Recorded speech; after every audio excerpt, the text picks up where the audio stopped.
Bonjour à tous et bienvenue dans cette séquence Le professeur de danse va toujours réussir. Alors aujourd'hui, on va voir une chose super importante, ce sont les objectifs. Bonjour, c'est Grégory Rassa et ça fait 10 ans que je m'occupe d'associations de danse et que je les aide à se développer. Qu'est-ce que se fixer des objectifs? Ça a l'air comme ça un peu bizarre, on dit oui mais comment je peux savoir ce que je vais me fixer comme objectif, j'en sais rien. Moi ce que je veux c'est avoir des élèves pour pouvoir danser. Grosse erreur. On ne parle pas de la même manière à des enfants qu'à des adultes. On ne parle pas de la même manière à des filles qu'à des garçons. On ne parle pas de la même manière à des personnes qui ont des difficultés financières qu'à des gens qui ont beaucoup de finances. Vous ne parlez pas de la même façon à quelqu'un qui a des problèmes d'horaire, à quelqu'un qui a des problèmes de santé. Voilà. Donc vous avez besoin, pour réussir, de déterminer des objectifs pour votre association ou pour votre école de danse. Sans objectif, vous ne savez pas où vous allez et c'est pas très clair.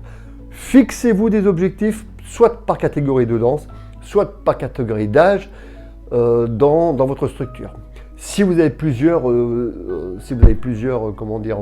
spécialités, vous faites du hip-hop, vous faites de l'afro, vous faites du classique, vous faites du jazz, vous faites du moderne, vous faites du contemporain, vous faites du néo-contemporain, peu importe ce que vous faites du caractère. Ciblé, et dans chaque cible, vous allez vous-même créer des sous-objectifs. C'est-à-dire, si j'ai du hip-hop, quelle classe de hip-hop je veux avoir? Est-ce que je veux plus de filles, plus de garçons? Est-ce que je veux des ados? Est-ce que je veux des débutants? Vous devez à chaque fois cibler votre objectif. D'accord? 1.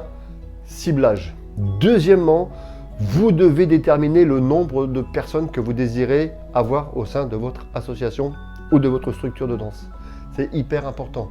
Pour chaque cible et sous-cible ou sous-objectif, vous devez déterminer un nombre précis. Vous devez l'écrire. Ça doit être précis, clair et net. Parce que, en sachant cela, vous savez où vous allez, vous savez qu'est-ce que vous allez pouvoir mettre en place pour atteindre vos objectifs. Alors je répète, définissez vos objectifs clairement, de deux façons. 1. En déterminant qui vous désirez avoir. 2. En déterminant leur nombre. C'est la clarté qui va vous donner le pouvoir de réussir. Voilà, je vous dis à bientôt pour de nouveaux conseils. Au revoir.